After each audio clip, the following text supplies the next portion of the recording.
Muito obrigado, Sr. Presidente, Sr. Ministro, Sr. Secretário de Estado, Senhoras e Srs. Deputados. Depois da época de incêndio de 2022, que não correu nada bem em termos de incêndios florestais, o Governo apresenta-nos um Orçamento de Estado para 2023 com uma estimativa de gastar 180 milhões de euros em combate e apenas 63 milhões em prevenção. Em 2022, felizmente, não tivemos perdas de vidas humanas, mas tivemos milhões de euros em prejuízos materiais, com prejuízos elevadíssimos para as pessoas. Mas não só. Tivemos também milhões de prejuízos ambientais e agora muitos milhões para resolver as situações pós-incêndios. Sr. Ministro, quais foram os critérios para chegar a estes valores para o combate e para a prevenção? Quem é que decidiu estes valores? Sr. Ministro, o Governo ainda não percebeu que tem de apostar seriamente na prevenção para poupar muito dinheiro em combate e, com isso, poupar o ambiente, poupar o território, poupar as populações deste flagelo. É que o Governo, não apostando na prevenção, beneficia os negócios que vivem da proliferação dos incêndios. Todos os indicadores provam que o Governo valoriza muito mais o combate do que a prevenção, começando já pelo orçamento. E na retórica, o Governo fala muito bem do combate às alterações climáticas, mas na prática faz o inverso. É que não há melhor investimento no combate às alterações climáticas do que o investimento na prevenção. E depois dos grandes incêndios de 2017, os portugueses mudaram claramente a forma como olham para a floresta. Tínhamos a esperança que o Governo também o fizesse, mas infelizmente não aconteceu. O Governo apenas veio com a retórica das reformas, construiu um argumento político, sem estar preocupado com a verdadeira qualidade das propostas e a eficaz aplicação destas propostas no terreno. O Governo devia preocupar-se mais em criar mudanças eficazes. A única preocupação é a publicação de leis e sanções para a reforma ficar politicamente concretizada. Mas, infelizmente, só ficou concretizada na comunicação do Governo e no papel. No pouco que tentou fazer, o Governo criou uma entidade designada a Agência de Gestão Integrada de Fóruns Rurais, diretamente sob a tutela do Sr. Primeiro-Ministro e com a responsabilidade da coordenação estratégica de todo o sistema integrado da gestão de fóruns rurais.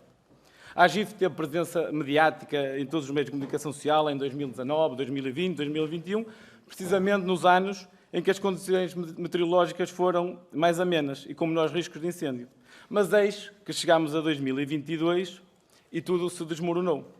Foi a desgraça que assistimos quando as pessoas queriam respostas do Sr. Presidente da AGIF, que tinha a responsabilidade desta coordenação, simplesmente desapareceu e a coordenação foi aquilo que todos assistimos.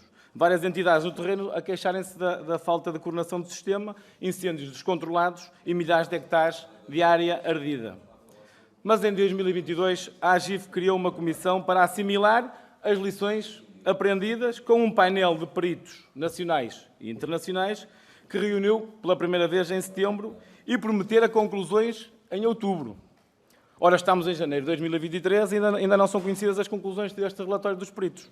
A pergunta que lhe faço, Sr. Ministro, para quando a apresentação das conclusões deste relatório e que mudanças concretas é que vão acontecer no próximo ano para evitar situações como as que aconteceram em 2022?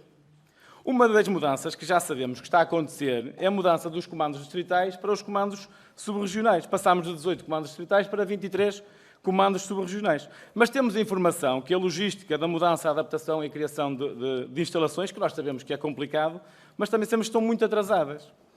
O Sr. Ministro está em condições de garantir que até a entrada do período de incêndio, que não sabemos exatamente quando é, que já pode ser em abril, maio ou junho, todos os comandos estarão devidamente instalados e completamente preparados para cumprir com eficácia os objetivos para os quais foram criados?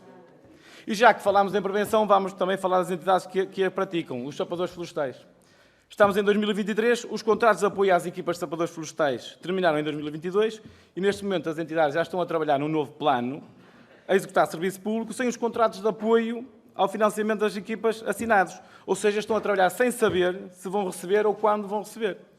Pergunto para quando a resolução desta situação. É que estas entidades que tutelam as equipas de sapadores florestais e que prestam serviço público andam constantemente a mendigar o aumento de apoio para as equipas de sapadores florestais porque se veem e desejam para conseguir assumir diariamente a responsabilidade com os seus colaboradores e fornecedores. E o Governo o que é que faz? Assobia para o lado e ainda agrava as dificuldades do financiamento destas entidades. Ao somar o aumento brutais dos custos de produção, como o aumento do preço dos combustíveis e dos materiais de desgaste para a execução das tarefas, o Governo decreta o aumento do salário mínimo e deixa a obrigação nas mãos das entidades, esquecendo-se de quando aumenta o salário mínimo, também aumenta a contribuição para a Segurança Social e aumenta também o seguro de acidentes de trabalho. Isto sem que o Estado atualize os valores de financiamento para estas equipas, que prestam um serviço público que é de interesse público. Sr. Ministro, Para quando um aumento sério e justo do financiamento das equipas de sapadores florestais? Bem sabe que os sapadores florestais não têm uma carreira, nem sequer recebem o subsídio de risco. É um problema que já dura anos. Para quando a resolução deste problema?